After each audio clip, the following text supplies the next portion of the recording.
மக்களவை தேர்தலில் பாஜக பாமக இடையான தொகுதி பங்கீடு ஒப்பந்தம் கையெழுத்தானது. தமிழகத்தில் ஏப்ரல் 19ஆம் தேதி மக்களவை தேர்தல் நடைபெற உள்ளது. இந்த நிலையில் கூட்டணியை இறுதி செய்வதிலும் தொகுதி பங்கீட்டிலும் அரசியல் கட்சிகள் தீவிரம் காட்டி வருகின்றன.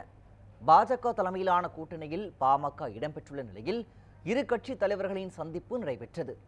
விழுப்புரம் மாவட்டம் தைலாவரம் தோட்டத்தில் பாமக நிறுவனர் ராமதாஸை பாஜக மாநில தலைவர் அண்ணாமலை சந்தித்து பேசினார். இதைத் தொடர்ந்து இரு கட்சிக்குள் இடையேயான தொகுதி பங்கீடு ஒப்பந்தம் கையெழுத்தானது.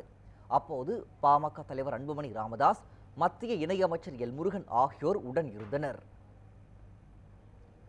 இதைத் தொடர்ந்து செய்தியாளர்கள் சந்திப்பில் பேசிய பாமக தலைவர் அன்புமணி ராமதாஸ், நாட்டின் நலன் கருதியும் பிரதமர் மோடியின் நல்லாட்சி தொடரவும் பாஜகவுடன் கூட்டணி அமைத்துள்ளதாக கூறினார்.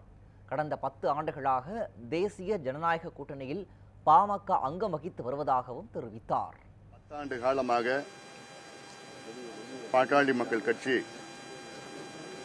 டெல்லியிலே தேசிய ஜனநாயக கூட்டணியின் அங்கமாக இருந்து வருகிறது. வருகின்ற மக்களவை தேர்தலில் தமிழ்நாட்டில் பாட்டாளி மக்கள் கட்சி தேசிய ஜனநாயக கூட்டணியில் சேர்ந்து வருகின்ற தேர்தலை போட்டியிட முடிவு செய்திருக்கிறது. நாட்டின் நலன் கருதி மாண்புமிகு பிரதமர் மோடி அவர்கள் நல்லாட்சி தொடர, தமிழ்நாட்டில் மாற்றங்கள் வர நாங்கள் இந்த முடிவை எடுத்திருக்கின்றோம். பின்னர் பேசிய பாஜக மாநில தலைவர் அண்ணாமலை, பாஜகவுடன் பாமக இணைந்ததன் மூலம் வலிமையான கூட்டணி உருவாகியுள்ளதாக குறிப்பிட்டார். மக்களவை தேர்தலில் பாமகவிற்கு 10 தொகுதிகள் ஒதுக்கீடு செய்யப்பட்டுள்ளதாகவும் தேசிய ஜனநாயக கூட்டணியின் மூத்த தலைவராக ராமதாஸ் இருப்பார் எனவும் அவர் தெரிவித்தார்.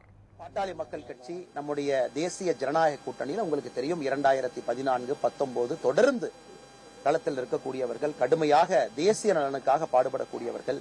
2024 பாராளுமன்ற தேர்தலில் தேசிய ஜனநாயக கூட்டணியில தமிழகத்தில் நம்முடைய பாட்டாளி மக்கள் கட்சி 10 பாராளுமன்ற தொகுதியில போட்டியிட இருக்கின்றார்கள்.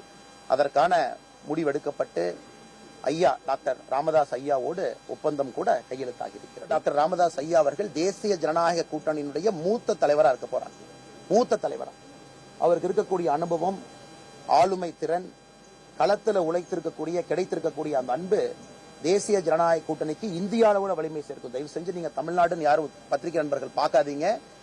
இந்திய அளவுல வலிமை சேர்க்க போகிறது. இப்படிப்பட்ட ஒரு தலைவர் நம்முடைய மண்ணிலிருந்து உருவாகி இருக்கிறாங்க. அந்த தலைவருக்கு முழு மரியாதை கொடுக்க வேண்டியது பாரதிய ஜனதா கட்சியினுடைய கடமை. முழு மரியாதை கொடுக்க வேண்டியது எங்களுடைய பொறுப்பு.